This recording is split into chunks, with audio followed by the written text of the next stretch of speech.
Morning, my dear children.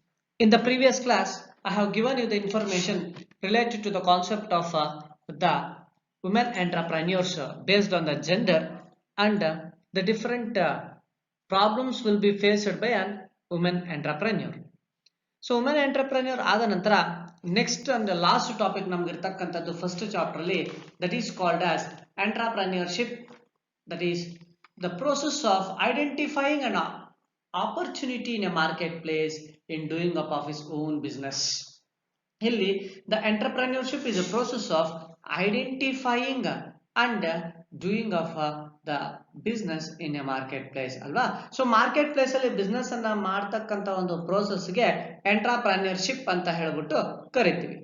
So after completion of that the next called as the factors affecting on the growth of entrepreneurship. So here you take any type of an enterprise or entrepreneurship, the motive of the entrepreneur, the person is called as entrepreneur, is to develop or is to make a growth ಅಂತ ಹೇಳ್ಬಿಟ್ಟು ಕರಿತೀವಿ. ಬೆಳವಣಿಗೆಯ ಹಾದಿಯಲ್ಲಿ ಹೋಗ್ತಕ್ಕಂಥದ್ದು ಅಂತ ಅರ್ಥ ಮಾಡ್ಕೊಳ್ಳೋಣ. So ಇಲ್ಲಿ factors affecting on the growth ಅಂತ ಹೇಳಿದ್ರೆ ಒಂದು ಬೆಳವಣಿಗೆ ಆಗ್ಬೇಕು ಎಂಟರ್ಪ್ರೈಸ್ ಆಗಿ ಎಂಟರ್ಪ್ರಿನರ್ಶಿಪ್ ಆಗಿ ಅಂತ ಹೇಳಿದ್ರೆ there are basically the four factors which are affecting on the growth of the entrepreneurship. The first one is called as an economic factors, second one is social factors, third one is psychological factors, and the fourth one is political factors. So what do you mean by the physiological or the political or the social factors? So here the psychological factors ಅಂತ ಹೇಳಿದಾಗ ಒಂದು ಸೈಕಾಲಜಿಯಾಗಿ ನಾವು ಯೋಚನೆಯನ್ನ ಮಾಡಬೇಕಾಗತ್ತೆ, ಅಥವಾ social factors ಅಂತ ನೋಡಿದಾಗ ಸಾಮಾಜಿಕವಾಗಿ ನಮ್ಗೆ ಏನೆಲ್ಲ ಬೇಕಾಗತ್ತೆ ಅಂತಕ್ಕಂಥದ್ದು ಯೋಚನೆ ಮಾಡಬೇಕಾಗತ್ತೆ. So mind set mind nature ನ ಏನು ಫ್ಯಾಕ್ಟರ್ಸ್ ಇಂಪ್ಲಿಮೆಂಟ್ ಆಗ್ತಕ್ಕಂಥದ್ದನ್ನ psychological factors, then the social factors, economical ಅಂತ ಹೇಳಿದಾಗ may be all the type of the resources which is required. So we can go through with each and every concept. So what do you mean by economical factors? The economical factors or the economical environment is one of the most important or directed influence on entrepreneurship. Directed or directly influence on the entrepreneurship. So it is one of the important factor in the enterprise or entrepreneur. Entrepreneur ಗೆ enterprise ಗೆ ಅಥವಾ entrepreneurship ಗೆ ಈ economic factor ಅಂತಕ್ಕಂಥದ್ದು very very very important ಆಗಿರ್ತಕ್ಕಂಥ factor ಮಕ್ಕಳ. So based on that itself here we should able to concentrate that why is you take any type of an enterprise or an entrepreneur for the purpose of starting running of an enterprise.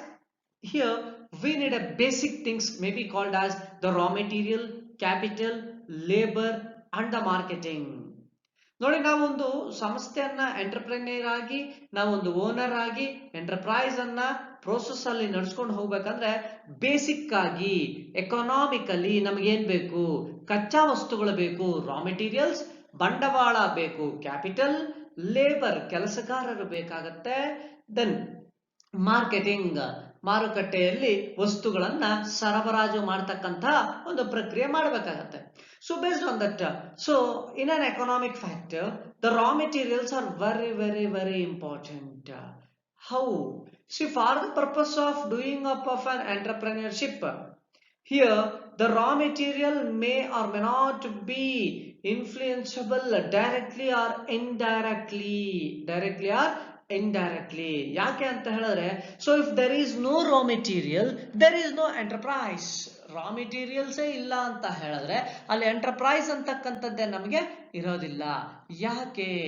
One the entrepreneur is emerged, either it may be the new or may be the old, whichever it might be. ನೋಡಿ, ಇಲ್ಲಿ ಒಂದು enterprise ಆಗಿರ್ತಕ್ಕಂಥದ್ದು ಹೊಸದಾಗಿರ್ತಕ್ಕಂಥದ್ದಾಗಿರ್ಬೋದು ಅಥವಾ ಯಾವುದೇ ರೀತಿಯ enterprise ಆಗಿ ಹಳೇದಾಗಿರ್ತಕ್ಕಂಥದ್ದಾಗಿರ್ಬೋದು. ಅದಕ್ಕೆ ಮೂಲಭೂತವಾಗಿ ಬೇಕಾಗಿರ್ತಕ್ಕಂಥದ್ದು ಏನೋ ಕಚ್ಚಾ ವಸ್ತುಗಳು. If there is no raw materials, there is no enterprise. ಕಚ್ಚಾ ವಸ್ತುಗಳೇ ಇಲ್ಲ ಅಂತ ಹೇಳಿದ್ರೆ ಎಂಟರ್ಪ್ರಿನರ್ಶಿಪ್ ಅಂತಕ್ಕಂಥ ಪ್ರೋಸೆಸ್ ಅನ್ನ ನಾವು ನಡೆಸಲಿಕ್ಕೆ ಆಗೋದಿಲ್ಲ ಮಕ್ಕಳ. ಸೊ ಎಕಾನಮಿನಲ್ಲಿ ಓಪನ್ ಅಲ್ಲಿ ನಾವೇನ್ ಮಾಡ್ಬೇಕಾಗತ್ತೆ, raw materials very very very important, ಕಚ್ಚಾ ವಸ್ತುಗಳು. ಯಾಕೆ ಅಂತ ಹೇಳಿದ್ರೆ the entrepreneur may be in the process of marketing, marketing raw material ಏನು, product. The entrepreneur may be in the process of production, production raw materials ಏನು, ಬೇಕಾಗಿರ್ತಕ್ಕಂಥ materials ಅಲ್ವಾ. ಅಥವಾ ಈ ರೀತಿ ಹಲವಾರು ರೀತಿಯಲ್ಲಿ ಪ್ರತಿಯೊಂದಕ್ಕೂ ಸಹ ಏನ್ ಬೇಕಾಗತ್ತೆ, ನಾವ್ ಯಾವ ಟೈಪ್ ಆಫ್ ಬಿಸ್ನೆಸ್ ಅನ್ನ ಮಾಡ್ತಿದ್ರೆ ಅದಕ್ಕೆ ಬೇಕಾಗಿರ್ತಕ್ಕಂತಹ, ಅದಕ್ಕೆ ಸಂಬಂಧಪಟ್ಟಿರ್ತಕ್ಕಂತಹ ರಾ ಮೆಟೀರಿಯಲ್ಸ್ ಬೇಕಾಗತ್ತೆ ಮಕ್ಕಳ. So raw materials are very very very important. So after the raw material, the capital. So you are more familiar about the meaning of the capital, the amount of which is required for starting and running up of a enterprise, ಅಥವಾ ಅದನ್ನ single word ಅಲ್ಲಿ business ಅಂತ ಕರಿತೀರಿ. The amount which is used to, ಅಥವಾ the process in which it is used to start and run up of a business. ಏನು ಹಣಕಾಸು ನಮಗೆ ಬೇಕಾಗತ್ತೆ, ಒಂದು ಸಂಸ್ಥೆಯನ್ನ ಸ್ಥಾಪನೆಯನ್ನ ಮಾಡಿ ಅದರಲ್ಲಿ ಅದಕ್ಕೆ ಬೇಕಾಗಿರ್ತಕ್ಕಂತಹ ಎಲ್ಲಾ ವಸ್ತುಗಳನ್ನ ಪರ್ಚೇಸ್ ಮಾಡ್ಕೋಬೇಕಾದ್ರೆ ನಮ್ಗೆ ಏನ್ ಬೇಕು, ಕ್ಯಾಪಿಟಲ್ ಬೇಕು. So for the purpose of establishing, ಅಸ್ತಿತ್ವಕ್ಕೆ ತರಬೇಕು ಯಾವುದು, ಎಂಟರ್ಪ್ರೈಸ್ ಅನ್ನ. For the purpose of establishing of enterprise it self, we people need a capital. So if there is no capital, we will not be in the position to open, start, run up of a enterprise. ನಮಗೆ ಯಾವುದೇ ರೀತಿಯಾದಂತ ಬಂಡವಾಳ ಅಂತಕ್ಕಂಥದ್ದು ಇಲ್ಲ ಅಂತ ಹೇಳಿದ್ರೆ ನಾವುಗಳು ಏನು ಮಾಡ್ಲಿಕ್ಕೆ ಸಾಧ್ಯ ಇಲ್ಲ, ಅಥವಾ ಎಂಟರ್ಪ್ರೈಸ್ ತೆರೀಲಿಕ್ಕೂ ಆಗೋದಿಲ್ಲ, ರಾ ಮೆಟೀರಿಯಲ್ ಪರ್ಚೇಸ್ ಮಾಡ್ಲಿಕ್ಕೆ ಆಗೋದಿಲ್ಲ, ಪ್ರೊಡಕ್ಷನ್ ಪ್ರೋಸೆಸ್ಗೂ ಆಗೋದಿಲ್ಲ. Totally the enterprise will not be there. The entrepreneur will not be having any idea to open or start up of his own business without having a capital. ಬಂಡವಾಳ ಅಂತಕ್ಕಂಥದ್ದು ಇಲ್ಲ ಅಂದ್ರೇನೆ ಅವನ್ business ಅನ್ನ ಸ್ಟಾರ್ಟ್ ಮಾಡ್ಲಿಕ್ಕೂ ಆಗೋದಿಲ್ಲ. Then the labor. So here the base of the any enterprise or entrepreneur is finding out a labor, because for the purpose of manufacturing process or for the marketing process or whichever it might be, the process of work should be done in an enterprise, means the process of entrepreneurship should be taken place, means the workers are very very very important here. If without a labor oriented, there is no enterprise. So the enterprise are there, it is a labor oriented. ಇಲ್ಲಿ ಏನಾಗುತ್ತೆ, ಇಲ್ಲಿ ಮಾನವ ಸಂಪನ್ಮೂಲಗಳ ಆಧಾರಿತವಾಗಿ ಸಂಸ್ಥೆಗಳಾಗಿರ್ತಕ್ಕಂಥದ್ದು ತೆರೆದಿರ್ತಕ್ಕಂಥದ್ದು. ಆದ್ದರಿಂದ ಇದನ್ನ ನಾವುಗಳು ಯಾವುದೇ ಒಂದು ಎಂಟರ್ಪ್ರೈಸ್ ಅನ್ನ ತೆರಿಬೇಕಾದ್ರೆ ಎಕಾನಾಮಿಕಲಿ ಓಪನ್ ಎಕಾನಮಿ ತರ ಹೆಂಗೆ ರಾ ಮೆಟೀರಿಯಲ್ ಕ್ಯಾಪಿಟಲ್ ಬೇಕೋ ಅದೇ ತರ ಏನ್ ಬೇಕಾಗತ್ತೆ, ನಮಗೆ ಕೆಲಸಗಾರರು ಬೇಕಾಗತ್ತೆ, ಲೇಬರ್. ಸೊ ಲೇಬರ್ ಇದ್ದಾರೆ, ಕ್ಯಾಪಿಟಲ್ ಇದೆ, ರಾ ಮೆಟೀರಿಯಲ್ಸ್ ಇದೆ, ಪ್ರೊಡಕ್ಷನ್ ಪ್ರೋಸೆಸ್ ನಡೆದಿದೆ. ಸೊ ನೆಕ್ಸ್ಟ್ ಏನ್ ಮಾಡಬೇಕು ನಾವು, as an entrepreneur we people should be enter into the market. ಮಾರುಕಟ್ಟೆಗೆ ಪ್ರವೇಶ, ಮಾರ್ಕೆಟಿಂಗ್ ಮಾಡ್ಬೇಕಾಗತ್ತೆ. ಯಾಕೆ ಅಂತ ಹೇಳಿದ್ರೆ it is one of the potential determinant of an entrepreneur. Potential determinant ಅಂತ ಏನಕ್ಕೆ ಹೇಳ್ತೀವಿ ಅಂತ ಹೇಳಿದ್ರೆ ಅವನಿಗಿರ್ತಕ್ಕಂಥ ಶಕ್ತಿಯನ್ನ ಪ್ರದರ್ಶನ ಮಾಡಬೇಕು. ಎಲ್ಲಿ ಅಂತ ಹೇಳಿದ್ರೆ ಏನು ಎನರ್ಜಿ ಅಂತಲ್ಲ, ಪ್ರಾಡಕ್ಟ್ ನಲ್ಲಿರ್ತಕ್ಕಂತಹ ಕ್ವಾಲಿಟಿ, ಕ್ವಾಂಟಿಟಿ, ಡ್ಯೂರಬಿಲಿಟಿ ಇದನ್ನೆಲ್ಲವನ್ನ ತಂದು ಎಲ್ಲಿ ಕೊಡ್ಬೇಕಾಗತ್ತೆ, ಮಾರ್ಕೆಟ್ ಅಲ್ಲಿ ಅಲ್ವಾ. So in this competitive era, the entrepreneur should enter into the market. ಮಾರ್ಕೆಟ್ಗೆ ಎಂಟರ್ ಆಗ್ಬೇಕಾಗತ್ತೆ ಅಂತ ಹೇಳಿದ್ರೆ ಯಾವ ರೀತಿ, by comparison of the size of the enterprise he should enter into the nature of the market.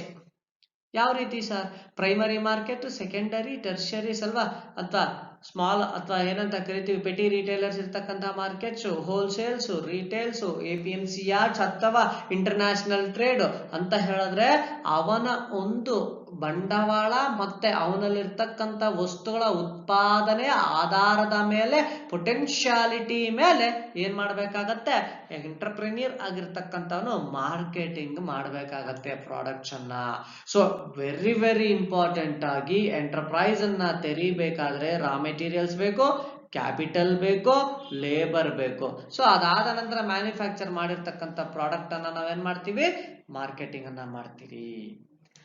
After that, the social factors are as follows. ನೋಡಿ, ಕೆಲವು ಸಂದರ್ಭಗಳಲ್ಲಿ social factors ಅಂತಕ್ಕಂಥದ್ದು ಇಲ್ಲಿ ಏನಾಗ್ತಾ ಹೋಗುತ್ತೆ, ಎಫೆಕ್ಟ್ ಆಗುತ್ತೆ ಎಂಟರ್ಪ್ರೆನ್ಯೂರ್ಗೆ. ಯಾವ ರೀತಿ sir?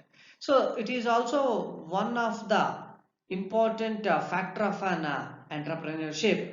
It is highly helpful for the industrial development. It is highly helpful for the industrial development, and sometimes it is highly influence on the revolution on the social factors.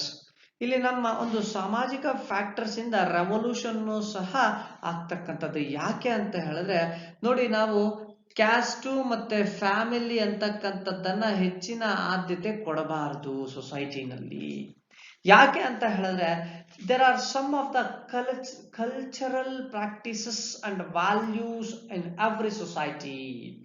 ಇಲ್ಲಿ caste ಅನ್ನ ನಾವು ಆದ್ಯತೆಯನ್ನು ಇಟ್ಕೊಂಡು enterprise ಅನ್ನ ನಡೀತಾ ಇದೆ ಅಂತ ಹೇಳಿದ್ರೆ ಅಲ್ಲಿ ಏನಾದ್ರೂ ಟೆಕ್ಸ್ಟೈಲ್ಸ್, ಫುಡ್ ಪ್ರಾಡಕ್ಟ್ಸ್ ಅಥವಾ ಈ ರೀತಿ ಮ್ಯಾನುಫ್ಯಾಕ್ಚರ್ ಮಾಡಿದಾಗ ಅಲ್ಲಿ ಪ್ರತ್ಯೇಕವಾಗಿ ನಾವು ಯಾವ ಒಂದು ಏರಿಯಾನಲ್ಲಿ ನಮ್ಮ ಎಂಟರ್ಪ್ರೈಸ್ ಅನ್ನ ನಡೆಸ್ತಾ ಇದ್ರೆ ಅಲ್ಲಿ ಕೆಲವೊಂದು ವ್ಯಾಲ್ಯೂಸ್ ಅನ್ನ ಇವ್ಯಾಲ್ಯೂಯೇಟ್ ಅನ್ನ ಮಾಡಿ ನಾವು ಎಂಟರ್ಪ್ರೈಸ್ ಅನ್ನ ಸರ್ವೈವ್ ಅನ್ನ ಮಾಡ್ಕೋಬೇಕಾಗತ್ತೆ. ಅಂತ ಹೇಳಿದ್ರೆ ಟ್ರೆಡಿಷನ್ಸು, ಕೆಲವೊಂದು ವ್ಯಾಲ್ಯೂಸ್ ಅನ್ನ ನಾವೇನ್ ಮಾಡ್ಕೋಬೇಕಾಗತ್ತೆ, ಅಲ್ಲಿ ಇಂಪ್ಲಿಮೆಂಟ್ ಅನ್ನ ಮಾಡಬೇಕಾಗತ್ತೆ. ಅಂಡ್ ಯಾಕಂತ ಹೇಳಿದ್ರೆ ಇದ್ರ ಬಗ್ಗೆ ಹೆಚ್ಚಿಗೆ ಮಾತಾಡ್ತಕ್ಕಂಥದ್ದು ಅವಶ್ಯಕ. ಕ್ಯಾಸ್ಟ್ ನ, ಕಲ್ಚರ್ ನ ಡಿಫ್ರೆನ್ಶಿಯೇಟ್ ಮಾಡ್ತಕ್ಕಂಥದ್ದು ಅಂತ ಹೇಳಿ ನಾವು ಇದು ಮಾಡಬಾರ್ದಲ್ಲಿ ಅಲ್ವಾ. ಸೊ ಕಲ್ಚರಲ್ ಪಾರ್ಟೀಸ್ ಮತ್ತೆ ವ್ಯಾಲ್ಯೂಸ್ ಅನ್ನ ಎವ್ರಿ ಸೊಸೈಟಿ ಇನ್ಫ್ಲೂಯೆನ್ಸ್ ಅನ್ನ ಮಾಡಿ ಇಂಡಿವಿಜುವಲ್ಸ್ ಏನ್ ಮಾಡ್ಬೇಕಾಗತ್ತೆ, ಆ ವ್ಯಾಲ್ಯೂಸ್ ಅನ್ನ ಪ್ರಾಕ್ಟೀಸ್ ಅನ್ನ ಮಾಡಿ ಇವ್ಯಾಲ್ಯೂಯೇಟ್ ಅನ್ನ ಮಾಡಿ ಎಂಟರ್ಪ್ರೈಸ್ ಅನ್ನ ನಡ್ಸ್ಕೊಂಡು ಹೋಗ್ಬೇಕಾಗತ್ತೆ. The next called as a family. So these factors also influence on the size of a family, type of a family, and economic status of a family and occupation of a family. ಇಲ್ಲಿ ಹಲವಾರು ಫ್ಯಾಮಿಲಿಗಳು ಅಂತ ಹೇಳಿದಾಗ ನೋಡಿ, size of a family ಮೇಲೆ dependent ಆಗಿ entrepreneurship ನಡೆಯುತ್ತೆ. ಅಂತ ಹೇಳಿದ್ರೆ ಈಗ joint Hindu family business, Hindu undivided family business, ಈ ರೀತಿ ಬಂದ್ರೆ large size of business. So ಫ್ಯಾಮಿಲಿಯ ಕ್ಯಾಪಿಟಲ್ ಪೊಟೆನ್ಶಿಯಾಲಿಟಿ ಆಧಾರದ ಮೇಲೆ, ಫ್ಯಾಮಿಲಿಯ ಒಂದು ಆಕ್ಯುಪೇಷನಲ್ ಆಧಾರದ ಮೇಲೆ, economic status money and moneys ವರ್ತಿನ ಆಧಾರದ ಮೇಲೆ ಎಂಟರ್ಪ್ರೈಸ್ ನಡ್ಕೊಂಡು ಹೋಗುತ್ತೆ. Then education, it is one of the important thing or the factor which should be available for running, starting up of an enterprise. ಯಾವ ರೀತಿ? So it enables to understand the outside world. Education ಏನನ್ನ understand ಮಾಡುತ್ತೆ, outside world ಅನ್ನ ಏನ್ ಮಾಡ್ತಾ ಹೋಗುತ್ತೆ, identification ಅಥವಾ search ಅನ್ನ ಮಾಡುತ್ತೆ. And due to the education the knowledge and skills will deal the problems in a society. ಈ ಸೊಸೈಟಿನಲ್ಲಿ ಬರ್ತಕ್ಕಂತಹ ಪ್ರಾಬ್ಲಮ್ಸ್ ಅನ್ನ ಡೀಲ್ ಮಾಡ್ಲಿಕ್ಕೆ ಎಜುಕೇಶನ್ ಅಂತಕ್ಕಂಥದ್ದು ಅಪ್ಲಿಕೇಬಲ್ ಆಗುತ್ತೆ. ನೋಡಿ, ಈಗ ಲೀಗಲ್ ಅಡ್ವೈಸರ್ ಅಂತ ಎಂಟರ್ಪ್ರೈಸ್ ಅಲ್ಲಿ ಇರ್ತಾನೆ. What he will do, he will always guide the enterprise how they want to run, or if they commit any mistakes, what are the obstacles may arise, problems may arise ಅಂತ ಹೇಳಿ guidance ಅನ್ನ ಕೊಡ್ತಾನೆ. ಈ ರೀತಿ education ಅಂತಕ್ಕಂಥದ್ದು ಸಹ ಈ ಒಂದು ಎಂಟರ್ಪ್ರೈಸಿನ ಮೇಲೆ ಏನ್ ಬೀಳ್ತಾ ಹೋಗುತ್ತೆ, ಪ್ರಭಾವ ಬೀರುತ್ತೆ. Then cultural values. So here in a competitive era and the growth economy, the entrepreneurial growth also will require the talented people who take risk and innovative strength in entrepreneurial growth. ಇಲ್ಲಿ ನಾವಿವತ್ತು ಸಹ ethics ಅನ್ನ follow ಮಾಡಬೇಕಾಗತ್ತೆ cultures ಅಲ್ಲಿ, which is right and which is wrong. So ಯಾವಾಗ ನಾವು growth of the ಒಂದು organisation ಅನ್ನ ಹೆಚ್ಚು ಇಂಪಾರ್ಟೆನ್ಸ್ ಅನ್ನ ಕೊಡ್ತೀವೋ, ಕೆಲವೊಂದು ವ್ಯಾಲ್ಯೂಸ್ಗೆ ನಾವು ಆದ್ಯತೆಯನ್ನ ಕೊಟ್ಟು ಇಲ್ಲಿ ಬ್ಯಾಕ್ವರ್ಡ್ ಇರ್ತಕ್ಕಂತಹ ಒಂದು ಪ್ರದೇಶಗಳಿಗೆ ಅಲ್ಲಿ ಹೋಗಿ ಅವ್ರನ್ನ ಎಜುಕೇಟ್ ಅನ್ನ ಮಾಡಿ ಈ ವ್ಯಾಲ್ಯೂಸ್ ಈ ರೀತಿ ಇರುತ್ತೆ ಅಂತ ಹೇಳಿ, ಅಥವಾ ಆ ರೀತಿ ಕಲ್ಚರಲ್ ವ್ಯಾಲ್ಯೂಸ್ಗೆ ಹೆಚ್ಚು ಪ್ರಾಮುಖ್ಯತೆ ಕೊಡ್ತಕ್ಕಂತಹ ಎಂಪ್ಲಾಯೀಸ್ ನಮ್ಮಲ್ಲಿ ಇದ್ರೆ, ಸೊ ಅಂತ ವ್ಯಕ್ತಿಗಳು ಗ್ರೋತ್ ರಿಕ್ವೈರ್ ಅನ್ನ ಅಥವಾ ಟ್ಯಾಲೆಂಟೆಡ್ ಪೀಪಲ್ ಅನ್ನ ತೆಗೆದುಕೊಂಡು one who take a risk and innovative strength of entrepreneur growth ಅನ್ನ ಆದ್ಯತೆಯನ್ನು ಕೊಟ್ಟಾಗ ಏನಾಗ್ತಾ ಹೋಗುತ್ತೆ, ಕಲ್ಚರಲ್ ವ್ಯಾಲ್ಯೂಸ್, ಸೋಷಿಯಲ್ ಫ್ಯಾಕ್ಟರ್ಸ್ ಇಂದಾನು ಸಹ ನಮ್ಮ ಎಂಟರ್ಪ್ರೈಸ್ ಏನಾಗ್ತಾ ಹೋಗುತ್ತೆ, ಬೆಳೀತಾ ಹೋಗುತ್ತೆ. ಯಾಕಂತ ಹೇಳಿದ್ರೆ ಇವೆಲ್ಲವನ್ನ ಹೊರತುಪಡಿಸಿ ನಾವು ಎಂಟರ್ಪ್ರೈಸ್ ನಡೆಸಿದ್ರೆ ನಮ್ಮ ಎಂಟರ್ಪ್ರೈಸ್ ಏನ್ ಮಾಡ್ತಾ ಹೋಗ್ತಾ ನಡೀಲಿಕ್ಕೆ ಸಾಧ್ಯನೇ ಇಲ್ಲ. ಆದ್ರಿಂದ ನಮಗೆ ಇಲ್ಲಿ ಯಾವ ರೀತಿ ಆದ್ಯತೆ ಕೊಡಬೇಕಾಗತ್ತೆ ಅಂತ ಹೇಳಿದ್ರೆ, ಟೋಟಲಿ ನಾವು ಸೋಷಿಯಲ್ ಫ್ಯಾಕ್ಟರ್ಸ್ ಅನ್ನ ಇಂಪ್ಲಿಮೆಂಟ್ ಅನ್ನ ಮಾಡಿ ಎಲ್ಲದಕ್ಕೂ ರೆಸ್ಪೆಕ್ಟ್ ಅನ್ನ ಕೊಡಬೇಕಾಗತ್ತೆ. ಒಂದು ಕ್ಯಾಸ್ಟ್ಗೆ, ಫ್ಯಾಮಿಲಿಗೆ, ಎಜುಕೇಶನ್ಗೆ ಮತ್ತೆ ಕಲ್ಚರ್ಗೆ. ಸೊ ಇದಾದ ನಂತರ ಲಾಸ್ಟ್ ಸೈಕಲಾಜಿಕಲ್ ಫ್ಯಾಕ್ಟರ್ಸ್ ಅಂತಕ್ಕಂಥದ್ದು. So what do you mean by psychological factors? These are the factors which are implemented on the sum of the need achievement and motives of the particular people. So ಯಾವ ರೀತಿ need achievement? So here need achievement and economic growth are interrelated to each other. Need achievement ಮತ್ತೆ economic growth ಆಗಿರ್ತಕ್ಕಂಥದ್ದು ಏನಾಗ್ತಾ ಹೋಗುತ್ತೆ, interlink ಆಗ್ತಕ್ಕಂಥದ್ದು. So ಆದ್ದರಿಂದ the theory of psychological factors ಅಂತಕ್ಕಂಥದ್ದು ಏನ್ ಹೇಳುತ್ತೆ ಅಂತ ಹೇಳಿದ್ರೆ, reinforced with the achievement of the business to take risk for achieving their need. ಇಲ್ಲಿ ನಮ್ಮಲ್ಲಿರ್ತಕ್ಕಂತಹ ಜನಸಾಮಾನ್ಯರ ಸೈಕಲಾಜಿಕಲ್ ಫ್ಯಾಕ್ಟರ್ ಏನಾಗಿರುತ್ತೆ ಅಂತ ಹೇಳಿದ್ರೆ, ನೋಡಿ ನಾವು ಎಂಟರ್ಪ್ರನ್ಯೂರ್ ಆಗಿ ಎಂಟರ್ಪ್ರೈಸ್ ಅನ್ನ ನಡೆಸ್ತಾ ಇದ್ದೀವಿ ಅಂತ ಹೇಳಿದ್ರೆ ಅಲ್ಲಿ ಆ ಜನಸಾಮಾನ್ಯರಿಗೆ ಬೇಕಾಗಿರ್ತಕ್ಕಂತ ನೀಡ್ ಅನ್ನ ನಾವೇನ್ ಮಾಡ್ಬೇಕಾಗತ್ತೆ, ಫುಲ್ಫಿಲ್ ಮಾಡ್ಬೇಕಾಗತ್ತೆ. ಅವರು ಏನ್ ಮಾಡ್ತಾ ಇರ್ತಾರೆ, ನಮ್ಗೆ ಅಚೀವ್ಮೆಂಟ್, ನನ್ಗೆ ಏನ್ ನೀಡ್ ಇದೆ ಅದು ಸಿಗ್ತಾ ಇದೆಯಾ ಎಂಟರ್ಪ್ರೈಸ್ ಅಲ್ಲಿ ಅಂತ ಗಮನಿಸ್ತಾರೆ. ಇನ್ನು ಮೋಟಿವ್ಸ್. ಸೊ ಮೋಟಿವ್ಸ್ ಅಂತ ತೆಗೆದುಕೊಂಡಾಗ here there are many researchers are understood in making a research of a psychological factor and how to encourage the people, how to motive the people. ಪ್ರೇರೇಪಣೆ ಯಾವ ರೀತಿ ಕೊಡಬೇಕಾಗತ್ತೆ. as an entrepreneur, the entrepreneur should motive to the people in encouraging them to buy the products whatever they manufactured. So ಇಲ್ಲಿ motivation ಅನ್ನ ಮಾಡಬೇಕಾಗತ್ತೆ. ಯಾವ ರೀತಿ? Respect may be influence on becoming of an entrepreneurs. ಈ motive ಮಾಡ್ತಾ ಇದೀವಿ ನಾವೇ ಅಂತ ಹೇಳಿದ್ರೆ ಆ ಮೋಟಿವ್ ಅಂತಕ್ಕಂಥ ರೆಸ್ಪೆಕ್ಟ್ ನಮಗೆ ಹೆಚ್ಚಿನ ಪ್ರಾಮುಖ್ಯತೆ ಅಂತಕ್ಕಂಥದ್ದು ಕೊಡ್ತಕ್ಕಂಥದ್ದು. So after completion of that, the last one called as political factors. The political factors are also influence on the entrepreneur, because for the purpose of taking up of a permissions for the different types of an enterprises, maybe the political policies will be generated by the government will also influence on the development of an entrepreneur. So ಕೆಲವು political parties ಬಂದು ಗವರ್ನಮೆಂಟಿನ rules regulations ಎಲ್ಲವೂ ಸಹ changes ಅನ್ನ ಮಾಡ್ತಿದ್ದಂಗೆ ಆ infrastructural facilities ಆಗಿರ್ಬೋದು ಅಥವಾ taxation policies ಆಗಿರ್ಬೋದು, capital availability ಆಗಿರ್ಬೋದು, fixing up of prices for products ಆಗಿರ್ಬೋದು. ಸೊ ಇವೆಲ್ಲವೂ ಸಹ ಕೆಲವು ಸಂದರ್ಭಗಳಲ್ಲಿ ಎಂಟರ್ಪ್ರೆನ್ಯೂರ್ಗೆ ಎಂಟರ್ಪ್ರೈಸ್ ಅನ್ನ ನಡೆಸಲಿಕ್ಕೆ ಅಥವಾ ಡೆವಲಪ್ ಅನ್ನ ಮಾಡಲಿಕ್ಕೆ ಏನಾಗ್ತಾ ಹೋಗುತ್ತೆ, ಈ ಒಂದು ಫ್ಯಾಕ್ಟರ್ ಹೆಚ್ಚಿನ ಆದ್ಯತೆ ಅಂತಕ್ಕಂಥದ್ದು ಕೊಡ್ತಾ ಹೋಗುತ್ತೆ ಮಕ್ಕಳ.